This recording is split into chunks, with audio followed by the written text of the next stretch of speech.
Hello and welcome to the Bonehead Championship. I'm Ben from the Bonehead Podcast and welcome to your Round 1 Match 2 preview. So this coming weekend we will have the game between our Necromantic team, the Midheim Crawlers, and our Wood Elf team, the Wild Hunters. So what we're going to do today is we're going to have a look at the rosters, we're going to have a look at the matchup, most importantly we're going to have a look at our Viewer Championship rules and standings. So if you made a prediction last week, time to look for your name.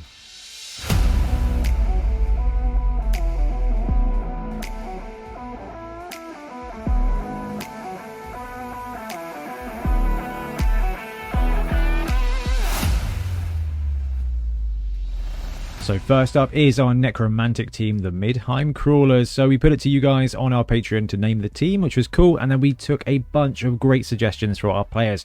So we've got 2 Flesh Golems on this team, Hackensack and Frankenweenie. We've got 1 Werewolf, not a Fury, Larry the Laundry and Count Thread. That should be Count Thredular, I think, now. But anyway, 2 Wraiths. We've got 2 Ghoul Runners, Marrow-Guts, and Rotten Fingers. And we've got 1, 2, 3, 4 Zombies to basically wrap out the team. Now, we are sitting at 11 players when it comes to this undead team. Igor, Ramstein, Dirty Harry, and Phil the Rock as our zombies. 11 players with 2 rerolls and no cash left over for dedicated fans. So building up the cash for this team is going to take a little while. But if you look at our positionals, we've actually gone with almost as much as we can take. So 2 Golems, 2 Wraiths, 2 Ghouls, and a Werewolf.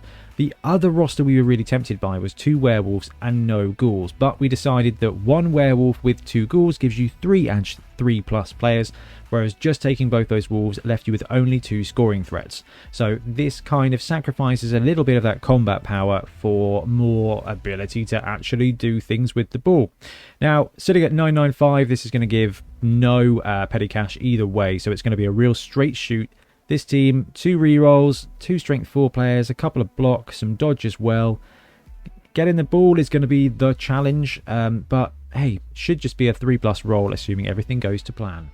And then there's the Wild Hunters. So this team is kind of recurring from 7 Super Series. We've kept a few of the players. Our Wood Elves. So we are running both War Dancers, a Thrower, 2 Catchers, and 1, 2, 3, 4, 5, 6 Linemen. So 11 players. We've gone heavy on positionals. Only 1 reroll. So this roster also comes in at 995. So no cash left over to get any dedicated fans. So touchdowns are going to be the only way to score extra cash with this team. However, okay, we've got 2 War Dancers who are movement 8, strength 3, blodge, leap as well. We've got 2 Catchers who are also movement 8 with dodge, and we've got that Thrower with movement 7, passing 2+ and pass. Is a very good thrower.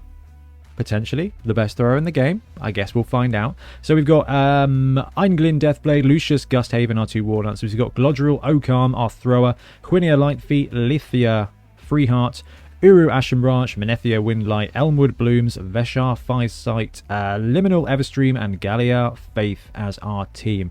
Now, I'm going to be running this team against Necromantic. Necromantic are going to beat the heck out of Wood Elves if I don't dodge away. Which normally is fine because you're dodging away on a 2+. Having 1 reroll means that basically I'm going to be free rolling those dice, and if I get 1s, those guys are going down, which is going to give Ben another chance to roll, flipping 8+ on the armor dice. Going to have to watch out for that Werewolf because it's going to take apart some of my players. Going to have to keep the heck, I think, away from those Golems. Now, their movement, 4?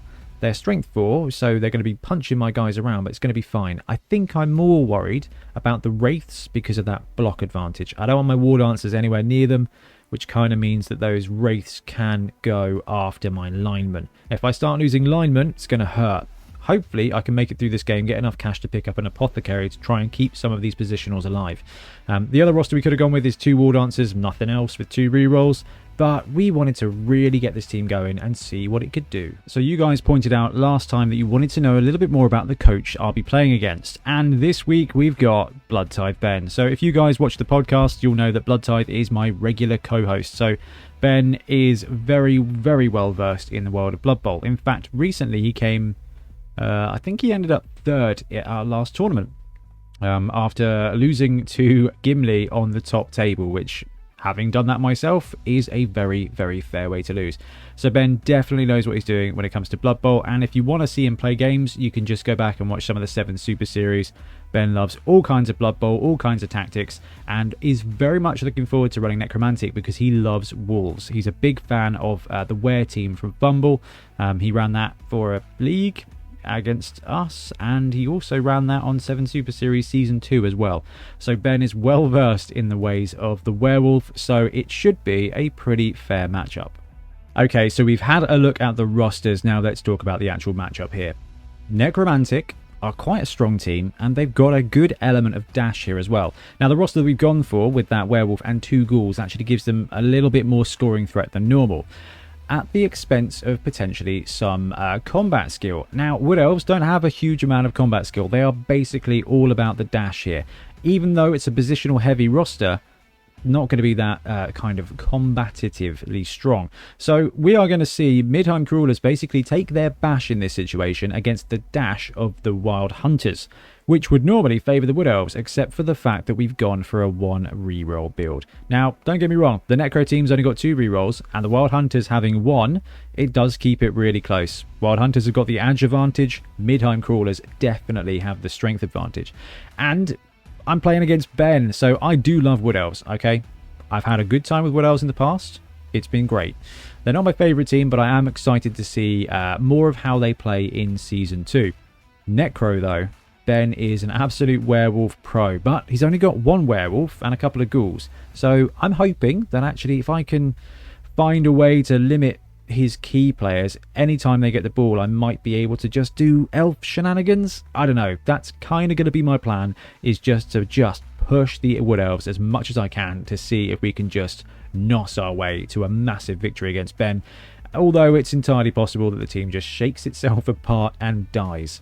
Anyway, it should be a very close game with 2 pretty evenly matched teams here. Even though Wood Elves are tier 1 and Midheim Crawlers are tier 2, I don't think there's much in it, especially with these builds. Now, the thing that I'm probably most excited about when it comes to the Bonehead Championship is our Viewer Championship. So we tried this with 7 Super Series Season 2, and it went wrong because COVID and the new edition hit, so we never really got a chance to finish off that series. But we are rolling it out now, and it's already such a great time. So basically, every Monday, a la this video, you will have a round preview, okay, a match preview, where we'll detail both the teams and now the coach, and you can put your prediction in for the match. And we will give you 1 point if you get the winner right, or if it's a draw and you put a draw, you will get another point for each team's score you guess correctly. So max 3 points per round. So if you decide that Snotlings are going to win 3-2 and Snotlings win, they get 1 point. If Snotlings score 3 touchdowns, they score another point. If the other team scores 2 touchdowns, you score another point. So a max of 3 points. If they win 3-0, you score 1 for getting the outcome right and 1 for guessing the Snotlings touchdowns right, for example. None for the other team. So if you get draw 2-2, you'll get 3 points. If it's a 2-2 draw, if the Snotlings win 1-0, but you guessed Snotlings would win 3-0, you'll get 1 point for Snotlings and 1 point for 0 on the other team. So basically, 1 if you get the outcome right, and 1 for each of the team's scores you get correctly. Now, we want your predictions in by 9 AM UK Saturday, okay?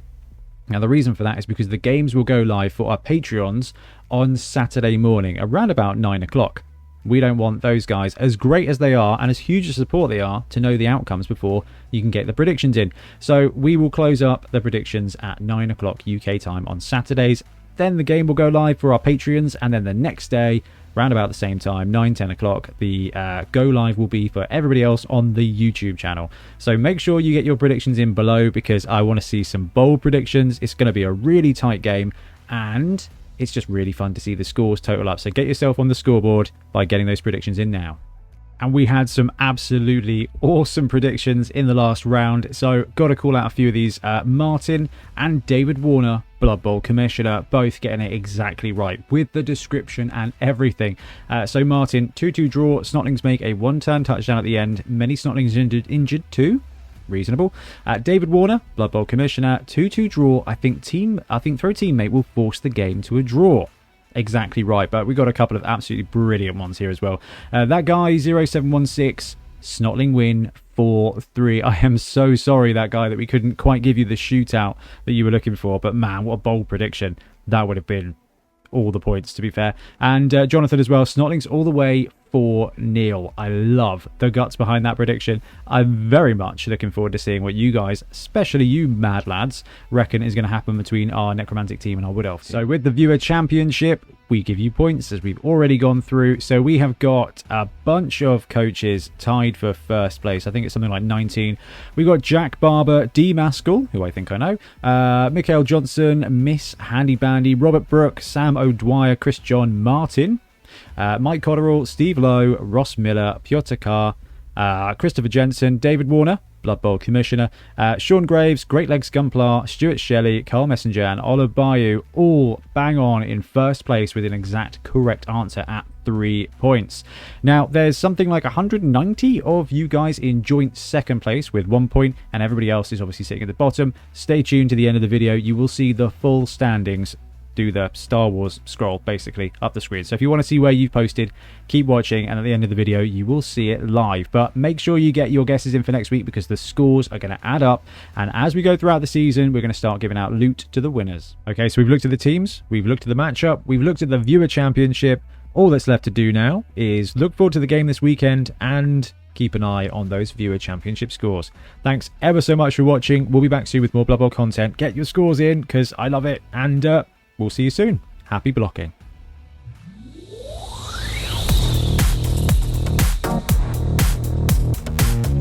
Thanks very much for watching. We really appreciate your support. If you want to help support the channel even further, please like and subscribe, or come join us on our Patreon. We have early access to content. We get loads of feedback from you guys, and we try and do competitions as much as we can. Or you can get yourself some Bonehead Podcast merch on our Spreadshirt site. So if you want to support a team, especially for the Bonehead Championship, you can pick up a shirt, a mug, things like that. It all helps support the channel, and we really appreciate it. Anyway, links below. Thank you very much. Happy blocking.